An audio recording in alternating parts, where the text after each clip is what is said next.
Hello everyone, my name is Alexandra Kazi. Welcome to my vlog, Where is Justice or Injustice? For this final assignment, I'm continuing with my scenario of landfill gas to energy systems using Miramar landfill as a proof of concept and connecting it to my broader mesh project that initially examined water governance and how it pertains to public health and safety preparedness. Throughout this program, the two most compelling iterations of the project have been disaster debris management and recovery that I explored during sustainable waste, and now landfill gas to energy systems that I discovered during this course. Initially, I viewed these as separate tracks, but they truly are interconnected.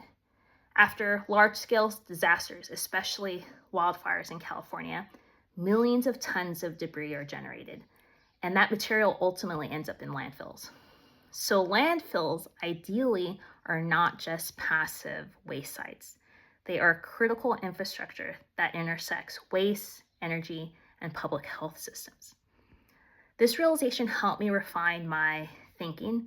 I now see landfill gas to energy as a foundational system that supports both everyday waste management and can serve as a supplemental energy source.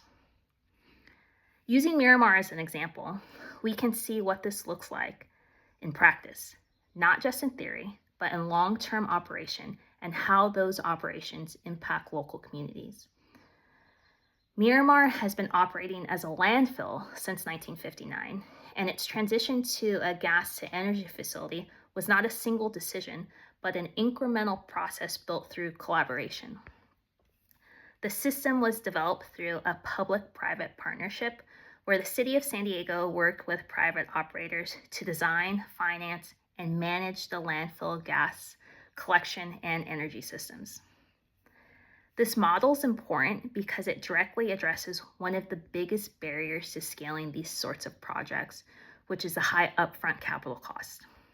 By leveraging private investment and long-term contracts, including power purchase agreements, the city was able to implement a system that otherwise might have been financially out of reach. Operationally, Miramar captures methane produced from decomposing waste and converts it into usable energy. Based on my audit, the facility generates approximately 6.8 million kilowatt hours of electricity per month and captures roughly 2.6 billion standard cubic feet of methane annually. Instead of allowing methane, which is significantly more potent than carbon dioxide, to be released into the atmosphere, Miramar converts it into usable energy that supports both the regional grid and nearby infrastructure, to include the Marine Corps Air Station Miramar and the Miramar Water Reclamation Center. One of the reasons this system has operated successfully for over 20 years is that it's not treated as a standalone project. It is integrated into multiple systems: waste management, energy production, and regional resilience. In some cases, landfill gas energy systems like Miramar have helped reduce strain on the grid during peak demand, reinforcing their role as a reliable supplemental energy source. From a technical and environmental perspective, the benefits are clear. But this course has pushed me to go beyond that and examine the energy justice implications. When I look at it through the energy justice perspective, Miramar is really interesting because it's both a strong example, but it's still not perfect. From a recognition justice perspective, Miramar is somewhat unique. Its location near military and industrial land reduces direct exposure to dense residential communities, which is an advantage compared to many landfills, but that doesn't mean impacts are absent. Nearby communities and even personnel at the Marine Corps Air Station are still part of the system and may experience indirect effects. From a procedural perspective, the project has been very effective, but largely driven by government, private partners, and federal stakeholders. That raises the question of how much influence local communities actually had. Input may exist, but meaningful participation requires shared decision-making power. And then finally, from a distributive justice perspective, the pattern's clear. The benefits, like renewable energy and emissions reductions, are shared across the region, while the burdens, which include the unavoidable pollutants released during combustion, remain localized near the landfill. Even in best case scenario, like Miramar, the imbalance still exists. So overall, Miramar shows us what's possible, but also highlights where more intentional, equitable design is still needed. When I shared this scenario with my critical friends group, there was a general consensus that landfill gas-to-energy systems are a practical and necessary solution. They agreed that since waste generation is inevitable, it makes sense to maximize the potential of existing infrastructure. At the same time, their feedback reinforced the importance of equity. They emphasized the need for stronger community engagement and more intentional distribution of benefits. This helped shift my thinking from focusing primarily on technical performance to taking a more complete systems approach that includes social outcomes. This leads to the question of who can and should address these injustices and how.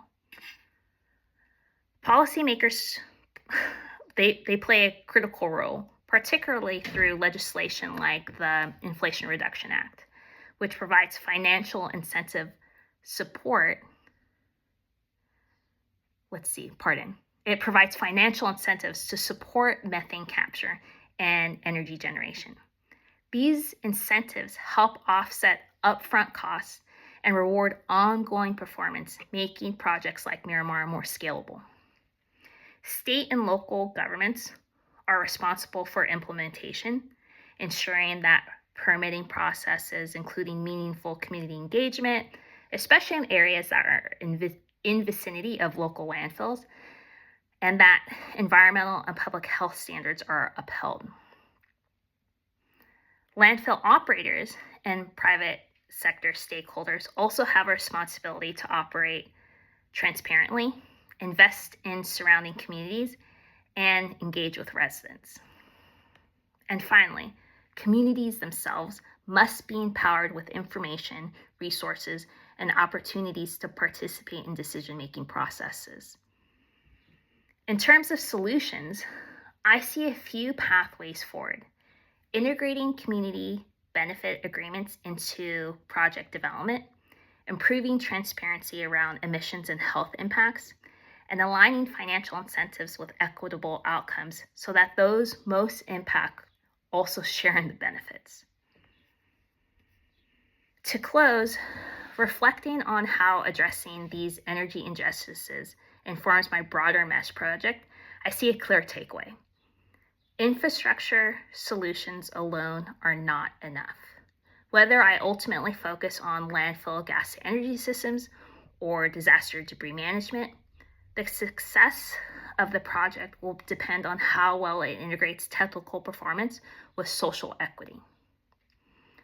Miramar ultimately serves as a proof of concept, showing that landfill gas-to-energy is not just feasible, but a scalable solution ready for a broader implementation, and if designed intentionally, can balance efficiency with equity. Thank you.